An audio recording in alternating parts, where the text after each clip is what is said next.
Hi, everyone. I'm Maurice Samuels, the director of the Yale Program for the Study of Antisemitism, and I'm really happy to welcome you here today to our Benjamin and Barbara Zucker lecture series.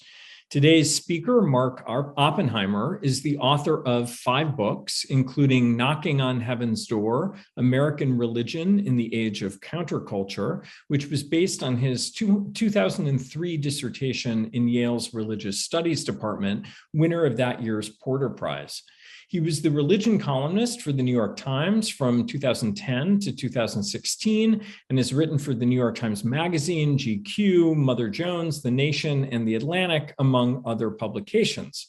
The host of Tablet Magazine's podcast Unorthodox, Oppenheimer has taught at Stanford, Wellesley, and Yale, where since 2006, he has directed the Yale Journalism Initiative. He lives with his family in New Haven, Connecticut, and currently teaches daily themes in the English department at Yale. Last October, he published his new book, Squirrel Hill, The Tree of Life Synagogue Shooting and the Soul of a Neighborhood, which he researched with funding from our program. And that is also the title of his talk today. So let me just say a word about how things are going to work. Mark will speak for about 30 minutes, and then we'll have about 20 to 25 minutes of questions from the audience. So please submit your questions using the Q&A function at the bottom of your screen. Don't raise your hand because we can't see you. Now, please join me in welcoming Mark Oppenheimer. Maurice, thank you so much. It's a great honor to be here. And I would, first of all, just very quickly like to thank the Yale Program in the Study of Antisemitism for funding this project in part, and now for having me back to talk to all of you about it, and Maurice and Inessa Leskova at the department, at the program. I also want to thank the Zucker family for having endowed this lecture series that has me that's having me here today. As it happens, I have a history with Ben Zucker because he, among other things, in addition to being himself the author of some very fine books, he is a jeweler who years ago provided the setting for the engagement ring that I gave my wife. And so far the marriage has lasted. So I figure, it all worked out well. All's well that ends well. So I haven't seen him in a while, but it's good to be here, and I hope he's here today. I actually know that he tried to reach out to me yesterday, and I wasn't able to connect. But it's good to be back with him in that sense. So I want to say a little bit today about the book, and then I'm going to read 2 pages from it. Then I'm going to share about a dozen photographs from it because it is a fairly richly illustrated book, which was very important to me. And then I'm going to read 1 or 2 more pages. And all told, that's going to take about half an hour at most. And then I really want to leave ample time for all of your questions, because I think that's, for me, certainly that part. I've heard myself talk a lot over the past few months, and I haven't heard from most of you at all. And I think every time I speak, I get new questions and new provocations and people who enrich my own thinking about this topic along the way. So let me first tell you where I was on October 27th, 2018 in the morning, which was the morning of the deadliest anti-Semitic attack in American history, when 11 Jews were killed inside the Tree of Life Synagogue building out of the 22 people who were inside the building that day. So there were 22 people, half of whom did not make it out alive. It was a cold October morning in Newton, Massachusetts, where I was with my daughter, my eldest daughter. She had been invited to the bat mitzvah of a summer camp friend of hers. And so we were up at Temple Emmanuel in Newton, Massachusetts, 2 hours or so from our home in New Haven. We were inside synagogue all morning, and so we did not we did not have technology with us. We don't bring phones into synagogue on the Sabbath in our family. And I assume that because there were hundreds of people inside the building and it's not an extremely religious congregation, there were certainly people there who had their phones out at some point and probably knew what was happening in Pittsburgh. But if so, they didn't tell us. And Rebecca and I didn't know. When we got back out to my car in the parking lot at about 1 p.m, I did open up my phone to see if my wife had reached us. And I had all these text messages from people saying, "Are you going to Pittsburgh? What do you know about Pittsburgh? Can you find out more about Pittsburgh?" And I thought, why are all these people texting me about Pittsburgh? So then I navigated over to my news app, and I saw what had happened. And I must have looked very, very stricken, because my daughter, Rebecca, said to me, she said, "Dad, is everything okay?" And I said, "Well, no." I said, "There's been a shooting, and some Jews are dead in Squirrel Hill." And Rebecca said, "Squirrel Hill, isn't that where we're from?" And I said, "Well, in a sense, yes," because what she understood, even though she herself is from New Haven and I am from Springfield, Massachusetts, she knew that her grandpa, my dad, was from Squirrel Hill. And I think she may even have known from family lore that he was the third generation to be from the Squirrel Hill neighborhood of Pittsburgh, and the fifth generation to be from Pittsburgh, in fact. So the Oppenheimers got to Pittsburgh in the 1840s and were in other parts, slightly western parts of the city, for two generations. And then as soon as Squirrel Hill was developed around the time of World War I, they settled in Squirrel Hill and had been there ever since. So it was the family, and is the family homeland. It's where her people are from. So we were very, very, very torn apart. And over the coming days, I thought a lot about what it meant to be from this neighborhood. And increasingly, my mind kept going to the neighborhood itself, because although there have been very good books about the perpetrators of anti-Semitic attacks and of mass terror, indeed, and mass shootings, of which there have been hundreds in the United States since Columbine in 1999.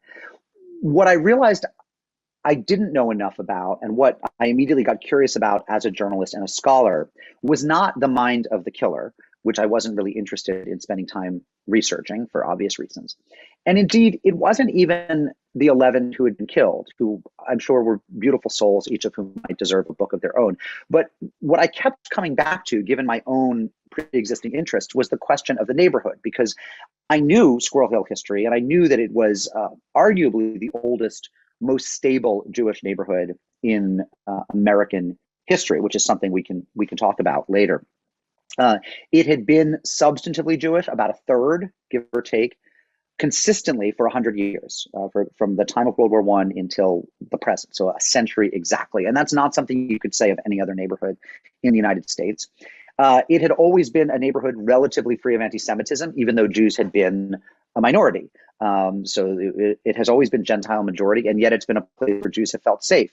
And Pittsburgh, indeed, has been a place relatively free of anti-Semitism. So the irony that the deadliest anti-Semitic attack would come to Squirrel Hill was not lost on me. And I got very, very interested in how the neighborhood, in part the neighborhood's religious congregations, because there are many Jewish synagogues in Squirrel Hill and also other houses of worship, but really the neighborhood more broadly was going to cope. What would it mean to a neighborhood? So armed with this question, a terrible metaphor, armed, but with this question, let's say, I began going to Pittsburgh the month after the shooting, in November. Within a few weeks, I had made my first trip, and I ended up going 32 times and interviewing about 250 people over 18 months. And I stopped reporting just as COVID was descending across the land in March of 2020, though that was entirely coincidental. I had planned for several months that March would be about my stopping point, because I'd be coming up on 18 months, and I really had more than enough interviews and reporting already, and I had planned already to stop about then. So with these hundreds of interviews and these several dozen trips, I wrote this book that's really about the concentric circles of people affected by a tragedy, that in the herb of a neighborhood and in the kind of grid of life of a neighborhood that's walkable, bikeable, that has people naturally colliding into each other because of commerce, because of religious worship, because of public institutions like schools and post office and supermarkets and so forth and so on, the public library, all of this. Squirrel Hill has all these things. It's a kind of urban shtetl, a kind of idyllic village. What would that mean for how people reacted to grief? And the book that I wrote is a kind of patchwork of portraits of the people who become relevant outside of the scope of the national media, and even sometimes outside the scope of the archivists and historians who come and naturally, and for good reason, gravitate toward families of the victims, the survivors, clergy people, people who have a kind of official status. I was not as interested in people with official status. So what I'd like to do now is read to you, again, just 2 pages, and then I want to take you through some photographs, and then we'll read another bit more. The 2 pages that I want to read to you are from the prologue to the book.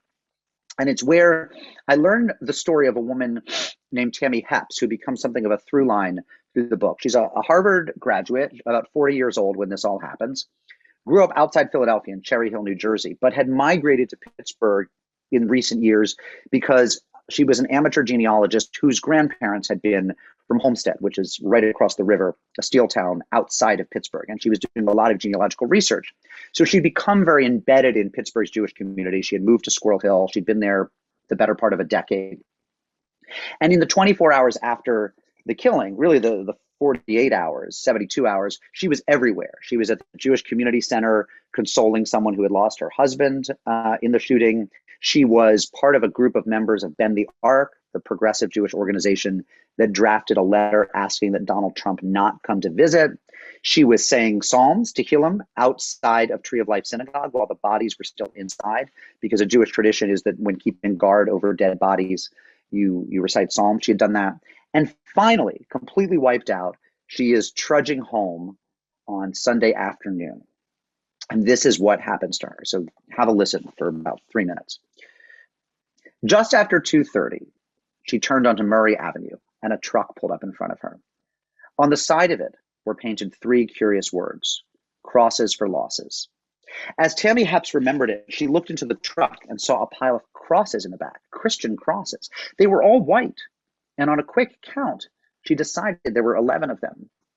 As soon as she grasped what she was seeing, she was incensed. I thought to myself, Happs recalled, you have got to be fucking kidding me. And I looked around and no one else was there. And I thought, if I have to be the one to tell this man he can't put crosses on the synagogue property, I will be the one to tell him. Happs had no idea who this guy was with this kind of nerve. As she was figuring out what to say to him, trying to keep her cool, she saw on the front seat of his truck a pile of wooden 6-pointed stars. She was relieved. I thought, okay, what will happen is he'll put the stars of David on the fronts of the crosses, and it will be okay. Greg Zaunz got out on the driver's side of the truck and approached Tammy Happs. She looked him up and down. He was tired, unshaven, old. What was he doing here? Where had he come from? Then she looked down and saw his hands, and it was as if something became clear. I saw his hands were covered in white paint, Happs remembered. It's like he painted these things overnight and didn't even have time to wash his hands. He told me his intention. He said to me, I made these things, got in a truck, and drove 9 hours. I've been driving the whole time. I don't even know the names of the people who died. I have to write their names on the stars. And then Happs knew what she had to do. Her mother had emailed her the names of the dead just that morning, so she had the names on her phone. Joyce Feinberg, Richard Gottfried, Rose Mallinger, Jerry Rabinowitz, Cecil Rosenthal, David Rosenthal, Bernice Simon, Sylvan Simon, Daniel Stein, Melvin Wax, Irv Younger. I brought up this list, she recalled, and he said to me, can you please write the names in my notebook? And as he handed me a pen and his notebook, I was shaking as I copied the names down so he could write them on the stars. When Happs had written down all 11 names, she gave Zaunz's notebook back to him, and now she had a question for him. I said to him, why do you do this? And he said that there'd been gun violence in his family, and this was his response. He said, you remember Parkland? I did that one. Remember Columbine? I did that one too. It had never occurred to me, Happs told me, that it was one person who had made it his life's work to drive around the country and do this. And at that moment, I realized that we were just another one on the list. So that's Tammy Happs's encounter with Greg Zaunz, whose nonprofit organization Crosses for Losses, which was a nonprofit of one, it was just him, traveled around the country constantly putting up these white crosses at the sites of mass tragedy. And again, that's just a kind of example of the people who arrive and create who add color to and create the effect and the mood in the aftermath of a mass killing. And I want to show you some pictures now. So here you can see the cover of my book. And it actually didn't occur to me when I first saw it, and it's a beautiful cover, how symbolically interesting it was if read as a text. What you see is the scene outside Tree of Life about 48 hours after the killing, or more than 48 because it was the evening. And you see that already it's become a shrine, a memorial to the dead. But what's interesting here is the way that it's become an interfaith memorial, because the candles that you see, the little tea candles, are of course a Jewish sign of mourning, right? You know, Jews light these candles on Yahrzeit, on the anniversaries of people's deaths. We of course also use Jews ritually to bring in the Sabbath, to leave the Sabbath, and so forth. So candles are very liturgically Jewish. Flowers are not. Flowers actually are a part of the American and Christian idioms. And of course, Christians will bring flowers to gravesides, which Jews will typically not. They'll bring candles or they'll bring stones. We put stones on graves, but typically not flowers, except insofar as in America, that's something people do. But already you can see that you have a kind of a Jewish semiotics and a Christian semiotics, tropes of both of those communities coming together in this very, very beautiful makeshift kind of memorial garden outside of Tree of Life within just a couple days. This is Greg Zaunz, the one I just talked about. He put millions of miles on a whole series of pickup trucks that he drove into the ground from 1995 or 6, when he first made some crosses for a woman in his grief support group who had lost her son. Zaunz had lost his father-in-law, as I recall. And then Columbine happened a few years later, and he started driving around the country, and he went to every mass killing he could.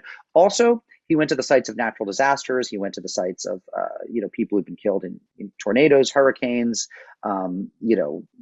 huge traffic fatalities, things like that. And he was an evangelical Christian himself, but he always tried to be culturally sensitive. He would do things like put the Star of David on the front of the cross if he knew that the victim was Jewish. He also would put a crescent moon if he knew that the victim was Muslim. He knew appropriate symbols for Sikhs and Baha'i and Hindu and Shinto. He even had a symbol, and I forget what it was, if he heard that the victim was an atheist or an agnostic. So he was very, very sensitive, and he became a kind of one-man emissary of interfaith deathcraft, if you will. He himself died in December of 2020, and you could find his obituary in the New York Times. I was very interested in the way that visual culture was shaped by the aftermath of a mass killing. Everywhere you go, whether it was the bombing in Boston or whether it's Parkland or whatever, there ends up becoming something that's this kind of visual representation by mutual mass agreement. And in Pittsburgh, it was this symbol, which most of you have seen. And it was created by a graphic designer named Tim Hines, not spelled like Heinz ketchup, which is of course one of the great Pittsburgh companies, spelled Hindes. And he's a lapsed Lutheran, Gentile, German American graphic designer who lived in the south suburbs of Pittsburgh, didn't know anyone at Tree of Life, not kind of involved in interfaith work or the Jewish community, just a kind of Christian American dude who wanted to do something to help. And he's driving home, you're listening to this on the radio. He happened to be in Pittsburgh that morning when it happened. And he fires up his Macintosh and thinks, as a graphic designer, what can I do? And he wants to create something that represents the way that Pittsburgh embraces its Jews. So he thinks, well, what's Pittsburgh? And he thinks, what's more Pittsburgh than the Pittsburgh Steelers? So he takes the logo of the Pittsburgh Steelers. And then he replaces the yellow hypocycloid at the top. That's what those shapes are called, as I learned in reporting this book. He replaces it with a yellow Star of David to kind of mash up the Pittsburghery and the Jewery. And then he replaces the word Steelers with the word stronger than hate, playing on Boston strong, Orlando strong, and other terms you hear in the catchphrases in the aftermath of a mass killing. He puts it on Facebook. Within a few hours, it's gone around the world a trillion times or so. The next day at the Steelers game, people are holding up posters with this logo on them. The Steelers end up wearing it on their cleats. You can find it on babies' onesies. You can find it on yarmulkes. And perhaps most movingly, it ends up being posted in the windows of storefronts throughout Squirrel Hill, all along the Forbes and Murray commercial corridor. And again, created by somebody not Jewish, but lives 10 to 20 miles from the site of the killing, and it ends up kind of becoming this Jewish, but also Jewish Pittsburgh interfaith, intercommunal symbol. Another one of those iconic symbols was the headline of the Pittsburgh Post-Gazette on the Friday after the killings. Now, keep in mind, the 11 victims who were from 3 different congregations that were housed at the Tree of Life building were buried over 4 days. So there were 11 funerals over 4 days in a neighborhood, less than 3 square miles. Constant crowds and traffic snarls and people trying to get from place to place, and just a neighborhood suffused with grief. This headline ran on the last day of the funerals, Friday morning. And what's so interesting is David Shribman, now retired, but who was the editor-in-chief of the Post-Gazette, he had this idea to run the Hebrew for the first line of the Kaddish, the mourner's prayer that Jews say. The first line being Yitgadal v'Yitgadash Shemei Rabbah, hallowed and exalted be the name, and be the great name, right? He didn't know how to spell it in Hebrew, and he called his rabbi at a different temple, not Tree of Life. He's a member of Temple Sinai, and Rabbi Gibson sent him the text in an email. So Shribman then, as I learned, took it to his graphic designer, his chief designer at the Post-Gazette, and said, make a headline out of this. And she said, we actually don't have a Hebrew font that big. We don't have a Hebrew headline typeface at the Post-Gazette. So they had to kind of create it from scratch right there. They got it up, and the next day, Friday morning, it hit people's doorsteps and newsstands, and people just broke into tears. It was so beautiful, so perfect, so completely iconic. Another one of those images that I think will survive this one forever, quite literally, is the window of the Starbucks at the corner of Forbes and Shady, the busier of the 2 Starbucks in Squirrel Hill. The lapsed Presbyterian Starbucks manager, Melissa Lysott, wanted to do something for her heavily Jewish clientele who she knew were grieving. So she called her Roman Catholic friend, Nicole Flannery, and said, can you do something Jewish for the windows? Nicole Flannery is a local artist. So Flannery connected with an Orthodox Jewish man and asked him for advice on what to do. And he gave her the idea for the Star of David, the Tree of Life, and the dove. And then he helped her with the words, Ahava, Chesed, and Tikva, love, kindness, and hope. And she painted this over the next few days. And it went up around Tuesday morning. And people, it was like, birds flying into windows, that people just stopped, or they just kept walking and walked into the window. They were so mesmerized, they bumped into each other on the sidewalk. And these are still there. These windows, I think, will be there forever. And I just love the idea that 35 years from now, there will be teenagers inside that Starbucks looking at the reverse image and saying, what the heck is that in the window? They're sipping their Frappuccinos. They don't know about the shooting. And some old hand inside the Starbucks will explain to them why these words and images are in the Starbucks window. I took this photograph, which is why it's terrible. I'm a poor photographer. Composition is bad. This is the sign off the highway as you drive up Forward Avenue to the base of Murray and enter Squirrel Hill. And if you look at the H in Squirrel Hill, you'll see that a little Star of David is hanging from it, a little glitter paper Star of David. This is one of thousands of Stars of David, very small, a few inches across, that had been handmade and collected from around the world. Some were made of popsicle sticks. Some were made of school projects out of cut paper. Some were knit or crocheted or macrameed or paper mache, you name it. And they were collected through a Facebook group that then in November went around and hung them all over the city, from signs, from statuary, from trees. And most of them didn't last the winter because of the weather. But of course, in the winter, you could look up sometimes, if you were on Forbes Avenue, let's say, and there'd be a light snow, and the street lamps would be reflecting off the snow and then off of these stars. And it was as if the stars were representing the dead, as if there were thousands of angels in the sky above the streets. It was just so beautiful. This was the last one I saw in March. It was still hanging there. And I would always check when I was driving into town, is that star still there? And then the next week after I took this photo, it wasn't there. It was on the ground in the mud, and I found it. I have it. So, but it was kind of a worldwide project, right? So all of a sudden there's a kind of homely, Hamish public art created around the world that ends up decorating Squirrel Hill in Pittsburgh, which I just think is a kind of beautiful effect and very, very, very contemporary. I include this photograph just because it's important to note that there are Orthodox Jews walking with the hearse of one of the victims on the way to the interment. None of the victims was Orthodox, and yet a lot of the people who helped with the grieving process in various ways, acting as shomrim, for example, as guards over the bodies, in some cases cleansing the bodies, performing the ritual of tahara, were Orthodox. And that kind of not just interreligious cooperation, but intra-religious cooperation is quite rare. One of the interesting things I found is that Squirrel Hill has a very unusual level of amity amongst the different Jewish denominations, which is something that really does bear further study. Another thing that happens after a mass killing is a lot of money comes in. Some of it is raised by quasi-official organizations, in this case, the Jewish Federation of Greater Pittsburgh, but some of it is raised by solo operators. This is Shai Khatiri, an ex-Muslim Iranian expatriate now living inside the Beltway down in Washington, doing a master's at one of the Johns Hopkins programs in DC. He woke up that morning, he heard what had happened, he was sick to his stomach. He went to a local coffee shop and opened up a GoFundMe.org page to raise money. And within a few days, it had raised $1.5 million for the Jews of Squirrel, well, for Tree of Life and the victims' families and so forth, for the congregations and the families, making him, I think, one of probably the largest single fundraiser, non-Jewish fundraiser for the Jewish community of Squirrel Hill ever.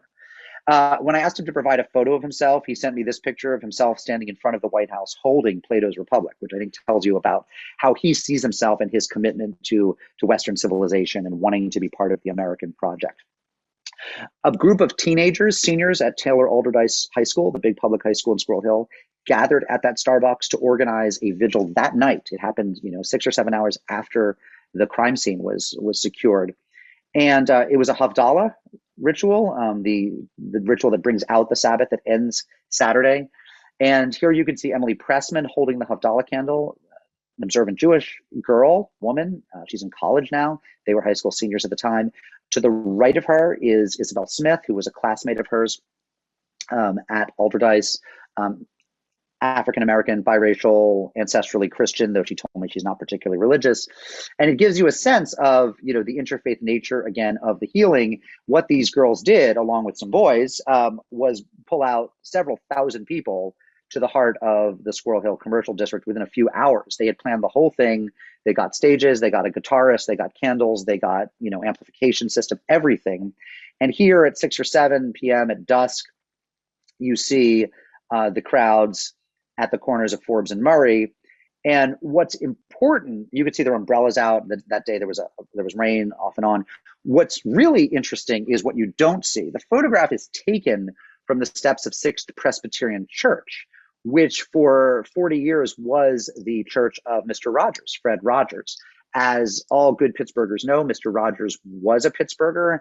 He taped the show at the public TV station just down the road from Squirrel Hill. Actually, I think it's in Squirrel Hill. It's technically not the Oakland neighborhood yet. There's a lot of controversy with that. People will typically call it Oakland, but I think it's still in Squirrel Hill. And Mr. Rogers was one of the great local, allies to the Jews, a religious Presbyterian, an ordained minister, in fact, who, when he set out to create a fictional neighborhood, Mr. Rogers' neighborhood, that represented, a world in which children could play and feel safe and give free rein to their imagination. He looked out the window of his house, and what he saw was Squirrel Hill, which is where he lived.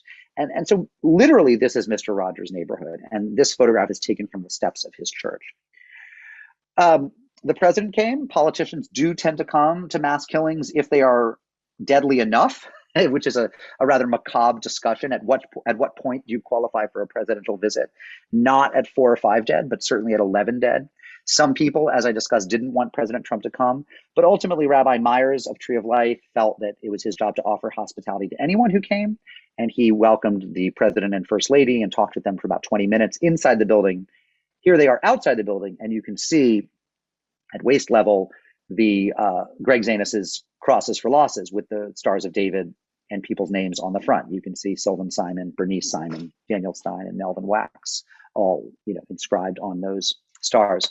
There was an anti-Trump protest. Thousands of people attended that. In fact, somebody said to me they thought that the anti-Trump protest was the single largest gathering of Jews in one place in Pittsburgh history, which is probably true. It was probably more Jews than ever had gathered in one synagogue building for Rosh Hashanah or Yom Kippur or anything else. It was massive.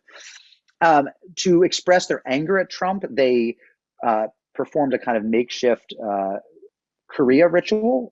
Those of you who know the rituals of Jewish mourning know that you often rend a garment when you hear that a loved one has died. And in modernity, instead of rending the garment, often people will affix a black ribbon to their outfit and then tear the black ribbon. So to express their grief and anger at Trump, what the organizers did was hand out thousands of pieces of black paper. And then when they gave the signal, everyone went quiet and held the black paper up to the sky and tore it all at once. So you just heard the tearing as if there were a rend in the fabric of the universe at the anti-Trump protest. Now, not everyone was so subtle. There were some angrier gestures, but those were pretty rare. And in fact, the protest was overwhelmingly peaceful. There was one arrest, and it was an arrest of someone who was being quite nonviolent. This is University of Pittsburgh sociology professor Joshua Bloom, the only person arrested at the protest. He sat down in front of Trump's motorcade and began meditating and chanting and praying and singing, and the police took him away. He emphasized to me when I interviewed him that the police were quite gentle with him, and he was released the next day, and no charges were pressed. Celebrities come in the aftermath of a mass killing. Here you can see another president and first lady. That's Tom Hanks, perhaps the most popular American ever. He has his arm around Mr. Rogers' widow, Joanne Rogers. This is at a memorial for the dead, I believe in December, a couple months after the killing. Now, this is interesting because those of you who are football fans will recognize that lustrous head of white hair. It's Robert Kraft, the owner of the New England Patriots. And one of the things that happens after a mass killing is when people come to town, they want to pay their respects. So Robert Kraft, who grew up in an observant Jewish home, did come to worship with Tree of Life the Saturday before the Sunday on which his Patriots were to play the Steelers. Tree of Life was, by the way, not in use and still isn't in use. The congregations are all worshiping elsewhere. So this him after services at Rodef Shalom Temple, which is where Tree of Life has relocated and rented space there.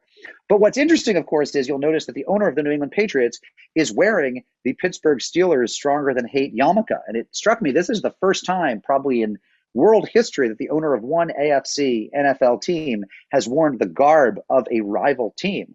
But he did it for obvious reasons. He was in the house of the Steelers, and he put it on. And although I don't normally take photographs on the Sabbath, I felt like God wanted me to take out my iPhone and surreptitiously snap a photo of Robert Kraft, Patriots owner, wearing Steelers garb. Funny stuff in the aftermath of a mass killing. Dogs come from hundreds of miles away, if not more. Therapy dogs, support dogs, people who believe that their animals will help people heal. I talked to one woman from New Jersey who brought a bunch of dogs, many, many hours to Pittsburgh. I don't know whose dogs these were, but you see them wearing the red vest that indicate there's some sort of support animals. And you see this girl petting the dogs and holding a note she had written for the local police. If you squint, you can see that the note says, "Thank you for keeping the Jews in my neighborhood safe. Lily, age 6. And, you know, I'm a dog person, and I choke up every time I see this photograph. And finally, I just want to show you a picture of the charming and handsome Robert Zacharias, who became a friend of mine, holding out a challah that he made. Pictures taken by his girlfriend Molly. They are lovely people whose company I really got to enjoy. And I want to tell you something about Robert Zacharias. So just take a look at him. Take a look at his beautiful punim and his nice smile and countenance.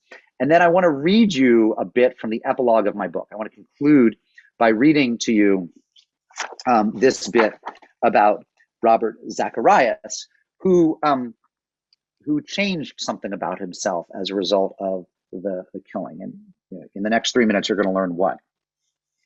The morning of the shooting, Zach, as he is known, had been hanging with a friend at her apartment in the Bloomfield neighborhood, northwest of Squirrel Hill. After hearing about the killing, Zach went home. He checked in with his family and friends.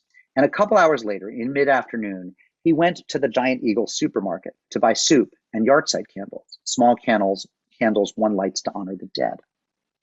Before he left, he dug into his closet for one of the yarmulkes. He put it on and left for the market. It was the first time he'd ever worn a yarmulke when it wasn't Shabbat or a Jewish holiday or some other special occasion. He kept the yarmulke on his head at the Havdalah event planned by the high school students, and he has been wearing one ever since. It is a new experience for me to be wearing a yarmulke out in the world on a regular basis, Zach said to me. It has these interesting implications. He mentioned a night when he and his girlfriend had been trying to decide where to go out and eat. I was like, well, Gooski's is open. And then I thought, wait, I heard they have some Nazis at Gooski's. Zach was referring to the rumor that at some point, some sort of neo-Nazi punk band had played a gig at Gooski's, a little dive bar in the Polish Hill neighborhood. Zach figured that the rumor was probably false, but his head was spinning with possibility. He thought about the overlap between punks, some of whom lived in Polish Hill, and various strains of white nationalist ideology. And he realized that if there were neo-Nazis hanging out at Gooski's, he now looked like a target. But I didn't want to take my yarmulke off to go to Gooski's and have dinner, he said. That didn't feel right. That's some kind of bizarre paying of obeisance to the ghost or not ghost Nazis. And I don't want to do that. But I also don't want to not go to Gooski's if I want to go to some neighborhood bar that has vegan kielbasa. The yarmulke, Zach realized, complicated everything. If he took it off, the neo-Nazis, real or imagined, would win. If he kept it on but skipped Gooski's, the neo-Nazis, real or imagined, would have deprived him of tasty vegan kielbasa. But if he said yes to the yarmulke and to Gooski's, then he might be putting his visibly Jewish self in sight of the real or imaginary neo-Nazis. Now, to be clear, there is no evidence actually that neo-Nazis ever hung out at Gooski's. I did the research on this, pure urban legend. Anyway, Zach weighed his options, screwed up his courage, and took himself and his girlfriend to Gooski's. And when he stepped inside, he took a look around and thought, these aren't anti-Semites here. He saw a coworker of his at the bar reading the New York Times app on his iPhone as he drank a beer and smoked a cigarette. It was all copacetic at Gooski's. But the yarmulke was not finished with him yet. He and his girlfriend sat at the bar and placed their orders. I made a very expensive order by mistake, Zach told me. And then I was like, oh, I shouldn't get that. He turned away from the bar to look at his menu to figure out what to order instead. But as he turned away, he noticed the bartender looking at his yarmulke. And then he was immediately concerned that she would see him changing his order as a manifestation of his Jewishness. I was like, oh, God damn it. Now I'm a money-grubbing Jew. Like, I'm complaining about the expensive order and adjusting my order to be less expensive. So I felt bad about that because now I'm some sort of symbol of all the Jews. I'm the standard bearer for all these people whom I don't bear a standard for, he recalled. Zach was still feeling like the guy in a yarmulke who had flagged a problem with his tab when something happened to compound his misery. He lifted his bottle of Yingling beer to his mouth to have a sip, and a bit sloshed out and landed on a man sitting next to him at the bar. It was just a tiny bit of beer, and it seemed the man didn't notice, so Zach elected not to say anything. I thought, oh, he doesn't notice, doesn't matter. But no sooner had Zach elected to let the matter drop than the man turned around. He had noticed. Zach quickly apologized, tried to make everything right, but it was too late. I was like, I'm sorry, I spilled some beer, but I hadn't said it when I spilled the beer. So yet again, I think now I'm a jerk, a selfish, unapologetic Jew person. So it's even worse. Everything is bad. Zach threw his hands up in despair. It seems that a public Jew can never win. So I like ending on that one because it sort of tells you how far-reaching the ramifications of a mass killing are, right? 11 people go to synagogue on Shabbat, to 3 different congregations inside one building. A white nationalist, anti-Semite, fueled principally by anti-immigrant sentiment, we can talk about his motivations if you want, enters the building and, murders 11 people and wounds 2 others, and then wounds several of the police who respond.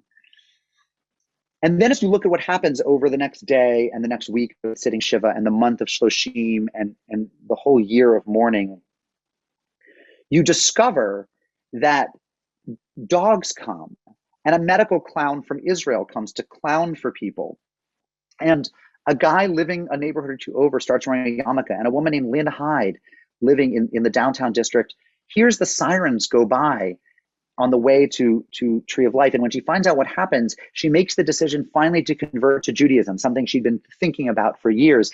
And an African-American woman named Rose McKee, living outside Minneapolis, decides to bake pies for the victims' families and the congregations, and then thinks, I believe the Jews have some dietary laws. And she ends up asking the local Jewish day school, Jewish elementary school, can I use your kitchen to bake my sweet potato pies?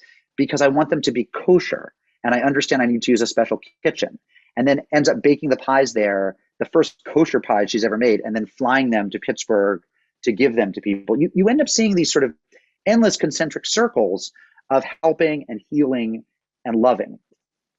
And what I argue implicitly in this book is that those end up happening much more. They are facilitated by a certain kind of neighborhood, a neighborhood that is both geographically dense, diverse and pluralistic, not just between Jews and non-Jews, but of different kinds of Jews, that has many, many multi-generational families. I kept meeting people who'd grown up in Squirrel Hill, left, and then moved back there, people who were third and fourth generation Squirrel Hill people, and so forth, so on. That basically everything about the urbanist structure of this specific neighborhood offered lessons about how you could imagine a community that, should something terrible happen, would not only be able to survive, but in some senses to thrive. And that's what the book is about. So thank you very much.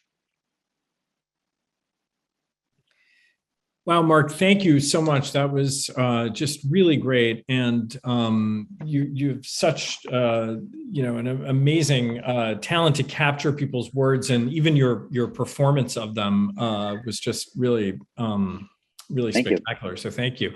So a bunch of questions, and I urge everybody to please use the Q&A function at the bottom of your screen.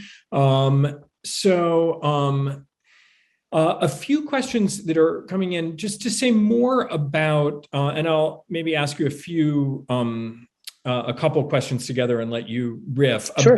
about more about the neighborhood. So about the specificity of the neighborhood, how, you kind of referred to this at the beginning, just how unusual Squirrel Hill is as a neighborhood. Right. And one of my colleagues points out that she lived in the Squirrel Hill area as a postdoc in the 1990s, that the Jewish presence was really noticeable, as was, she remembers, a WPA mural from the Depression in the post office of Squirrel Hill that shows a rabbi in the, and how, struck she was, and how unusual is that to actually have, like, in a, public civil building, a kind of, representation of Jewishness like that. Yeah, well, thank you for that. I have a number of thoughts.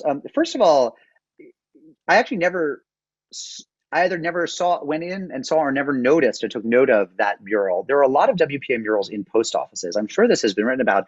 Where I live in New Haven in Westville, we have a WPA mural in our post office. And one of the reasons why we periodically fight to save the post office when they decide to try to save money by shutting it down is because it is so artistically significant, I think.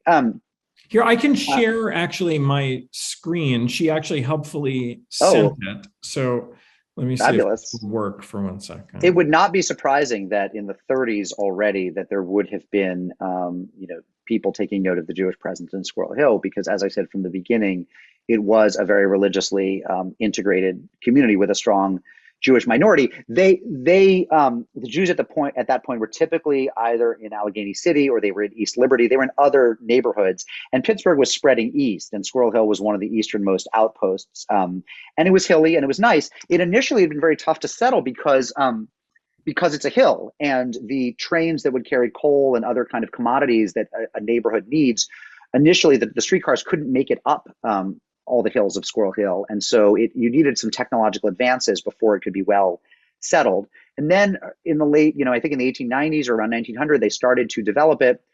It was land purchased by Gentile developers. It was not as if Jews said, let's settle here, but it quickly became popular with Jews and has stayed that way. Another note that I want to make before I answer the question a bit more substantively is that everywhere I go, I now have this magical superpower of bringing out ex-Pittsburghers who are drawn to this in a way that I don't think that if I'd written a book on Cleveland or Omaha, that I would bring out Clevelanders and Omahavians. But the Pittsburgh diaspora is exceedingly loyal. People who've spent even a year or two there think of themselves as having lived in Pittsburgh, and it's meaningful to them. One thing I would note is that if it sometimes seems to be the case that everyone knows someone who used to live in Pittsburgh, that's partly because everyone does know someone who used to live in Pittsburgh. Pittsburgh has a tremendously populous diaspora because it only has half the population that it had 50 years ago. So the world is filled with people who left Pittsburgh because for a while its economy cratered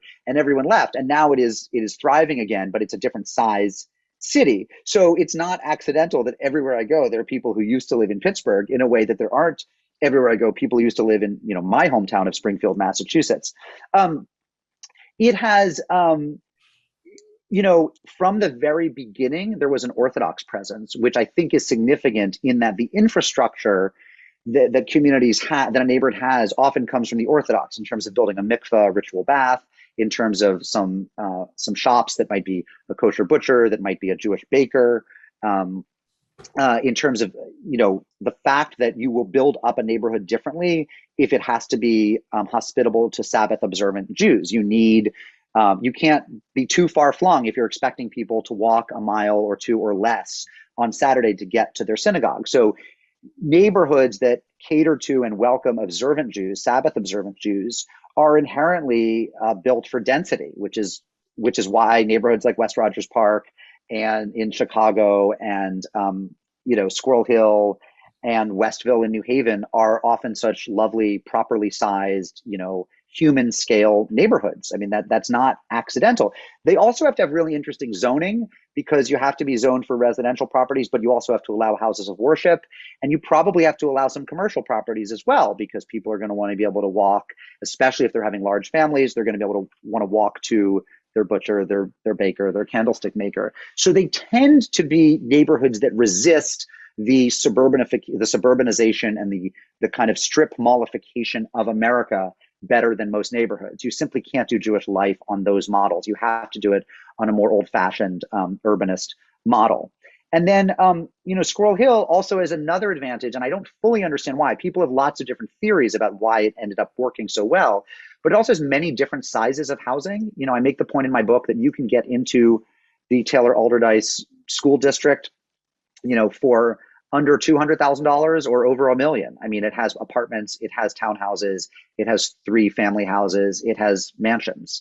And so it just developed really, really beautifully. But the most important thing about Squirrel Hill as a neighborhood is that there was a key pivotal moment when Jews were heading to the suburbs in the 60s and 70s and 80s, as Americans do when they have the money, Americans of all ethnicities. And the Jewish establishment decided not to move the institutions of the establishment to the suburbs. So unlike, say, New Haven and most other American places where they moved the Jewish Community Center and the day school to the first ring suburb, in Pittsburgh, they decided to raise money to rebuild and refurbish all those institutions right in Squirrel Hill. And that was a very brave decision. There's a man named Howard Rieger who was very instrumental in that, who now lives in Chicago and is a real urbanist activist there. And there had to be, on top of all of those aspects of good fortune, there also had to be some intentionality. And so a lot came together really well. Great. Okay. I was not able to share my screen, but everyone That's okay. Can Google the mural in the post office. Okay. So a kind of broader question here. It strikes me, listening to your talk, that there are really like 2 competing narratives going on here. There's the one that this is a time of, the worst anti-Semitic attack in American history. That was not the only one, as we know. There, have been other ones, including just a couple weeks ago. But then also, you really put, this emphasis on coming together and people showing up for Jews. And so the competing narrative would be that Jews have in fact never been more integrated into American life, possibly into any culture's life than they are now. Right. So how do you think about those 2 competing narratives, and how does Squirrel Hill, what happened, help us think about them? Yeah, I recently wrote a piece for the Wall Street Journal in which I pointed out that social anti-Semitism of the kind that kept Jews out of country clubs or out of partnerships at certain law firms, as far as I can tell, is completely gone in America. I'm sure there are last vestiges somewhere, and I've often said on my podcast, if anyone knows of a country club that truly blackballs Jews or a law firm that truly won't make a Jewish partner, let me know, because I want to break that story. But I don't think they exist except as urban legend anymore. So social anti-Semitism of the kind that my grandparents would have feared is basically gone, which is great, and that is not necessarily the case in all, say, Western European countries. For example, my British and French friends tell me there is a lot of social anti-Semitism there, in the academy and elsewhere. At the same time, things have gotten more violent over the past 10 years for Jews. Principally, those being attacked are Jews who either look visibly Jewish because of what they wear as observant Jews, or Jews who enter any Jewish space, whether they are highly observant themselves or not. They've had the courage to send their children to Jewish day schools, or to go to synagogue, or to play squash at the Jewish community center. And the second you enter a Jewish space, you are making yourself a target. Some people misread my piece to be counseling Jews to just not enter Jewish spaces. I mean, it was a very interesting litmus test of how people read it, because I got a lot of mail saying, why are you telling us to just assimilate more and not enter Jewish spaces? And I thought to myself, no, I'm one of those Jews who goes to Jewish spaces all the time. And I'm saying we're the ones who are potentially being victimized. That doesn't make us better or worse. It's just a sociological fact that that's where you'll find the anti-Semitism now. I also got a lot of pushback from people who said, well, but then there's a big exception of college campuses where there does seem to be rising anti-Semitism, and far right and far left politics have targeted a lot of Jews and made a lot of Jews afraid of being proudly Jewish, or speaking about Zionism in the ways they want, and so forth and so on. And I think that's very real. So what you saw in Squirrel Hill, you see a kind of amity, a kind of absence of social anti-Semitism and an absence of social suspicion that meant that the Gentile allies and neighbors really rushed to help Jews. And indeed, the police rushed to help Jews. And that's a very important fact, that for most of Jewish history, it's like this in Fiddler on the Roof, God bless and keep the Tsar far away from me, right? Like, agents of the state generally come to either draft you into the Tsar's army, or smash your businesses, or murder you. And this was a case in which agents of the state came and put their bodies, in between Jews and bullets. And that's a very important fact about America today, that the agents of the state are on our side. But, this is a time in which there have been more violent attacks on synagogues and on, more numerous still, non-lethal, but still violent attacks on Orthodox Jews on the streets of Brooklyn, for example, than in any other 5 or 10 year period I can think of. My general sense is that in a country of 330 million people, they are statistically meaningless. The odds that any given Jew is going to be punched or shot are very, very low. And I don't walk around with any anxiety about it myself. However, what they do in terms of the mood and the fearfulness, and the way they provide a litmus test about how much do Gentiles react, is significant. So, for example, I think there's definitely an anti-Jewish bias in a lot of the mainstream media. If you look at the way that Colleyville was reported in Texas, it got far less attention than it would have if any different minority group had been held hostage in their house of worship. There's just no question that Jews don't count as much at many media outlets. So it's very complicated. And, to follow up on what you were saying about the Orthodox, it strikes me that, there are constant attacks on Orthodox Jews now. I mean, I just read about, more this week, and there is not that same kumbaya kind of outpouring of or much less than it seemed. No, there's not. And indeed. Yeah. Yeah. And not even from other Jews. I mean, the real shanda, the real shame there is what I see as the secular and liberal Jewish willingness to throw our more observant brethren and sistren, if that's a word, under the bus. That when it's Haredi, black-hatted Jews and their wives being punched and kicked and attacked verbally and physically in Borough Park, that less observant and more acculturated and assimilated Jews several miles away don't care that much. Mm-hmm. And is that anti-Semitism? There's some self-loathing, there's some shame. I mean, the anti-Orthodox animus among many non-Orthodox Jews is profound and deep. It exists in my own family. And, we're a family of non-Orthodox Jews for the most part. All Jews have some relatives who are Orthodox. And I think that's an internal conversation that we have to deal with. But there's a way in which the visibly Jewish Jews are lightning rods who draw a lot of the violence away, a lot of the physical violence away from the rest of us, and we have to think about that. Yeah. A question from someone in the audience who's a grad student who grew up in Squirrel Hill and really appreciates the relative integration of different denominations. And the question is, how can other Jewish communities learn or build on Squirrel Hill's example? That's a great question. I mean, the first thing I always want to say is that I'm always wary of making prescriptions or normative claims about how Jews ought to be, because, unless those Jews are my children, in which case I'm all about ideas for how they should be. Like I have nothing but ways to hector my own kids, but other people's kids, I try to back off. So I'm a journalist, and a lapsed historian, so I try to just say things how they are. It's not my job to tell people what they ought to do.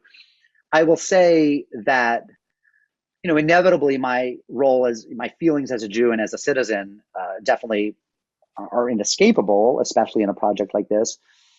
And I guess there would be one basic lesson, which is to practice what I see Squirrel Hill Jews practicing, which is a kind of intra-faith solidarity. That Squirrel Hill is remarkable for the extent to which, secular, Reform, Reconstructionist, conservative Jews know each other and know the Orthodox. And, I make the point that you'll find a, Chabad Rebbetzin power walking with a Reformed Jewish woman on a Shabbat afternoon, and you'll find non-Orthodox Jews at the Shabbat tables of Orthodox Jews on Friday nights, and you'll find just the level of knowledge and the way in which they're in each other's lives in Squirrel Hill, partly because of the intergenerational nature of it. Like I would meet Orthodox who said, well, my grandpa was Reform, but 2 generations later, I've gotten more observant, but they stayed in Squirrel Hill the whole time. So the family ties go back very deep. I would just say, you practice hospitality and make sure it's a hospitality toward Jews who are not like you, as well as Jews who are. It's very simple, but it's very hard to do. And most of us, including me, fall down on the job. Yeah. So a question about how, what people have done in Squirrel Hill, but also maybe just more generally to counter the source of the tragedy, which is the resurgence of white nationalism and even outright Nazism. Can you say a little bit more? I mean, there on the very kind of basic level, there are security measures that, most synagogues now have a guard. We didn't used to mostly have a guard. My synagogue now has a guard. I am a skeptic about how much that would matter if a well-armed person wanted to come and kill Jews. I think it might not matter much. The guard might just be the first person to get shot, after which it might be open season. So, I've talked to a lot of friends who have other ideas about what security would work rather than a kind of security theater that I think we now have, which often, by the way, proves very expensive. A lot of money is being wasted on bogus security measures right now. In terms of, how to counter the ideology, I don't think Jews can counter I don't think anyone.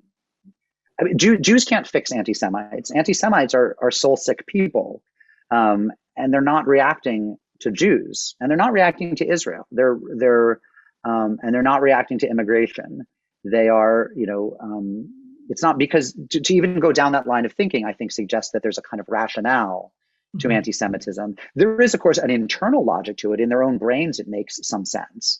But irrational bigotry defeats that kind of, I mean, it's like cult deprogramming. Can it be done? Sure, but it's extremely labor intensive.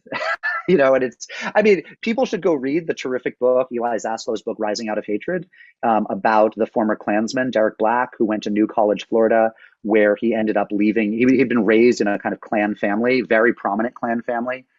Again, the book is Zaslow, Saslow, and it's called Rising Out of Hatred, I think.